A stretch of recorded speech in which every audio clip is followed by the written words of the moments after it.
सवाल ये आ जाता है कि जी जर्मनी आया कैसे जाए। तो भाई कोई रॉकेट साइंस नहीं है, बहुत सिंपल है। एक ही पोर्टल है DAAT.de करके। जर्मनी में जितनी भी यूनिवर्सिटीज अपने एडमिशंस ऑफर कर रही होती हैं वो इसी पोर्टल पर ऑफर करती हैं। तो आपने कोई अलग वेबसाइट जाकर रिसर्च करने की, एक्सप्लोर करने की आपको जरूरत नहीं है। आपने सिर्फ DAAT.de पे जाना है और जिस कोर्स में आपको एडमिशन चाहिए उस कोर्स को लिखकर आपने सिर्फ सर्च करना है, और उस कोर्स में जितनी भी यूनिवर्सिटीज जर्मनी में एडमिशन ऑफर कर रही होंगी वो एडमिशन की लिस्ट आपके सामने आ जाएगी, और उसी लिस्ट में से आपको रिक्वायरमेंट्स भी मिल जाएंगी, कौन सी रिक्वायर्ड डॉक्यूमेंट्स हैं और आप उन रिक्वायरमेंट्स को किस तरह फुलफिल कर सकते हैं, वो क्राइटेरिया भी आपको उसी लिस्ट में मिल जाएगा। फिर भी अगर आपके कोई क्वेश्चंस हो तो आप यूनिवर्सिटीज को कांटेक्ट कर सकते हैं, क्योंकि उनकी कांटेक्ट इन्फॉर्मेशन वहीं पर मेंशन होती है। और तो और फेसबुक पर भी बहुत सारे ग्रुप्स बने हुए हैं, जैसे Pakistanis in Deutschland, Pakistanis in Germany, Pakistanis in Frankfurt, Hamburg, Berlin और इस तरह की बहुत सिटीज के अलग से अपने अपने ग्रुप्स बने हुए। आप उन ग्रुप्स में जाकर भी अपनी क्वेरीज मेंशन कर सकते हैं और उन ग्रुप के मेंबर्स भी आपके सवालात के जवाब दे सकते हैं। और सिर्फ एडमिशन ही नहीं बल्कि जर्मनी में जितनी भी स्कॉलरशिप ऑफर हो रही हैं उनकी इंफॉर्मेशन भी आपको इसी पोर्टल पर मिल जाएगी कि उनकी भी क्या रिक्वायरमेंट्स हैं, क्या रिक्वायर्ड डॉक्यूमेंट्स हैं और आप उन स्कॉलरशिप्स के लिए किस तरह अप्लाई कर सकते हैं। इसके बाद सवाल ये आता है कि जी ठीक है, जर्मनी यहाँ भी गए, फ्री स्टडी भी कर ली, अपने एक्सपेंसेस भी कवर कर लिए, लेकिन स्टडीज खत्म करने के बाद जर्मनी में करियर अपॉर्चुनिटीज क्या है।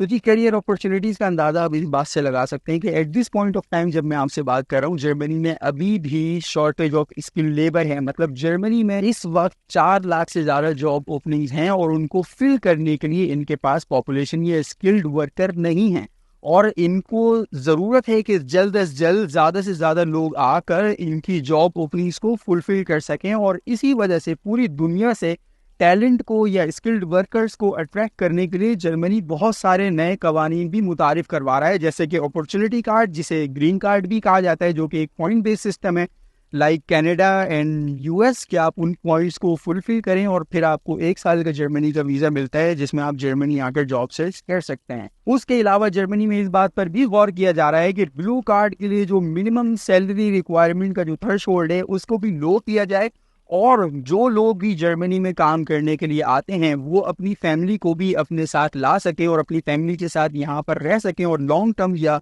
परमानेंटली यहाँ पर सेटल हो सकें। उसके लिए भी नए नए कवानीन मुतारिफ करवाए जा रहे हैं, और जो एग्जिस्टिंग कवानीन है उनमें भी रिलैक्सेशन पैदा की जा रही है। और वो सब इस वजह से कि जर्मनी में जो शॉर्टेज ऑफ लेबर है या शॉर्टेज ऑफ स्किल्ड वर्कर है उसको पूरा किया जा सके। तो एम्प्लॉयमेंट अपॉर्चुनिटीज की यहाँ पर कोई कमी नहीं है, क्योंकि ऑलरेडी यहाँ पर डिमांड ज्यादा है और सप्लाई कम है। Specially if you are related to IT या डेटा साइंस या मैथमेटिक्स या कंप्यूटर साइंस की इन फील्ड से अगर आप रिलेटेड हैं तो आपके लिए एम्प्लॉयमेंट अपॉर्चुनिटीज की जर्मनी में कोई शॉर्टेज नहीं होनी चाहिए। तो जी अब बात कर लेते हैं कि जर्मनी में पीआर यानी परमानेंट रेजिडेंसी का क्या सीन है। जर्मनी में सिंपल है कि आपने आकर अगर आप यहाँ पर आते हैं और आप अपनी पढ़ाई खत्म करते हैं और पढ़ाई के बाद आपने जॉब करनी होती है, तो वो डिपेंड करता है situation to situation. Let's say हम एग्जांपल लेते हैं कि अगर आप यहाँ पर आए, आपने अपनी पढ़ाई खत्म करी और आपको जॉब मिल गई और आपको उस जॉब पर ब्लू कार्ड मिल गया, तो आपको उस ब्लू कार्ड पर 33 मंथ्स जॉब करनी है और उसके बाद you would be eligible to apply for PR.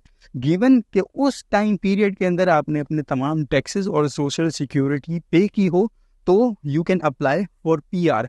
And even अगर आपकी जर्मन प्रोफिशिएंसी अच्छी है, मतलब आपका जर्मन बी लेवल आपने किया हुआ है, तो even you can apply with in 20 months for PR in Germany. तो जी ये थी वन एग्जांपल कि अगर आप यहाँ पर पढ़ने आते हैं और पढ़ाई खत्म करने के बाद आपको जॉब मिलती है जिस पर अगर आपको ब्लू कार्ड मिल जाता है तो आप कितने अरसे में पीआर के लिए क्वालिफाई करेंगे। Now there are other cases as well कि अगर आपको ब्लू कार्ड नहीं मिलता, सिंपल रेजिडेंस परमिट मिलता है, तो उसमें फिर आपकी पीआर की टाइम ड्यूरेशन है या रिक्वायरमेंट है वो स्लाइटली वेरी करेगी, लेकिन that depends on situation to situation. अगर आपको ये वीडियो पसंद आई तो इस वीडियो का कंप्लीट वर्जन हमारे YouTube चैनल पर मौजूद है, जिसका लिंक कमेंट या डिस्क्रिप्शन सेक्शन में शेयर कर दिया गया है। इस लिंक पर जाकर आप इस वीडियो के कंप्लीट वर्जन को एंजॉय कर सकते हैं। और अगर वीडियो अच्छी लगे तो लाइक कमेंट सब्सक्राइब शेयर करना मत भूलिएगा, और वीडियो अगर अच्छी ना लगे तो अपनी फीडबैक से जरूर आगाह कीजिएगा। अपना बहुत सारा ख्याल रखिएगा। मिलते हैं आपसे नेक्स्ट वीडियो में। अल्लाह हाफिज।